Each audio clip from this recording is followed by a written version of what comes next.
పార్టీలో అందరికీ కూడా క్రమశిక్షణ, పనితనం, నిత్యం ప్రజలతోని మమేకమయ్యే విషయాల్లో అందరం కూడా గౌరవించే నాయకుడు పెద్దలు సత్తుపల్లి మాజీ శాసనసభ్యులు అన్న సండ్ర వెంకట వీరయ్య గారు, గౌరవనీయులు మాజీ మంత్రివర్యులు, మీ అందరికీ సుపరిచితులు సోదరులు శ్రీ పువ్వాడ అజయ్ కుమార్ గారు, గౌరవనీయులు రాజ్యసభ సభ్యులు, మీ జిల్లాలో మీ అందరికీ ఆప్తులు సోదరులు వద్దిరాజు రవిచంద్ర గారు, గౌరవనీయులు మాజీ మంత్రివర్యులు పెద్దలు శ్రీనివాస్ గౌడ్ గారు, గౌరవ మాజీ మంత్రివర్యులు పెద్దలు అన్న శ్రీ పొన్నాల లక్ష్మయ్య గారు, గౌరవనీయులు పెద్దలు అన్న మీ అందరికీ సుపరిచితులు అడిషనల్ డీజీపీగా పనిచేసి మరి మన పార్టీ ఓటమి పాలైన ఇవాళ ఈ కష్టకాలంలో కూడా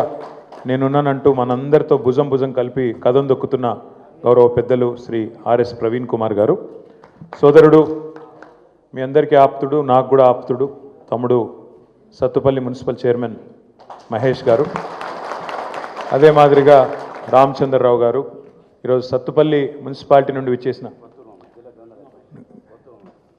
గౌరవనీయులైన జిల్లా గ్రంథాలయ సంస్థ మాజీ అధ్యక్షులు ఉమామహేశ్వరరావు గారు, మన్నించండి, గట్టు రామచంద్రరావు గారు, అదేవిధంగా సత్తుపల్లి మున్సిపాలిటీ నుంచి విచ్చేసిన మా ఆడబిడ్డలు, అన్నదమ్ముళ్ళు, పేరు పేరున కౌన్సిలర్ మిత్రులందరికీ హృదయపూర్వకంగా నమస్కారాలు, మీకు స్వాగతం. నాకు వీరయ్య గారు చెప్పారు నేను పొద్దున్నే తీసుకొస్తాను మా వాళ్ళని అన్నారు.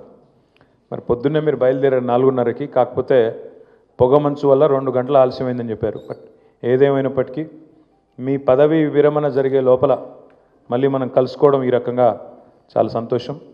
ఒకటి మాత్రం నేను ఖచ్చితంగా ఘంటాపదంగా చెప్పగలను, మేము గత సంవత్సర కాలంగా ఈ కాంగ్రెస్ ప్రభుత్వం యొక్క పనితీరు దగ్గర నుండి చూస్తూ ఉన్నాం.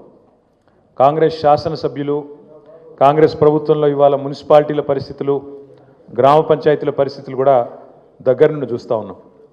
ఒకటి మాత్రం ఘంటాపదంగా చెప్పగలను, ప్రజల్లో మార్పు మార్పు అంటూ ప్రజలను ఏమార్చి అధికారంలోకి వచ్చిన కాంగ్రెస్ పార్టీ విషయంలో ఇవాళ ఒక స్పష్టమైన మార్పు ప్రజల్లో కనబడుతూ ఉంది సంవత్సర కాలంలోనే.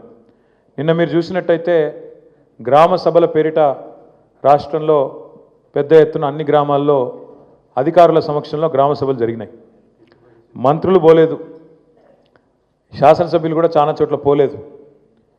కానీ గ్రామాన ఏమైంది మీ 6 గ్యారంటీలు, ఏమైనాయి మీరు చెప్పిన మా రేషన్ కార్డులు, ఏమైంది రుణమాఫీ, ఎక్కడ పోయింది రైతు బంధు, ఏమైనాయి మీరు ఇచ్చిన 420 హామీలు అంటూ ఇవాళ మనం ప్రశ్నించడం కాదు, ప్రతిపక్షంగా ప్రజలే కాంగ్రెస్ నాయకుల గల్లాబట్టి అడిగే పరిస్థితి వచ్చిన మాట వాస్తవం.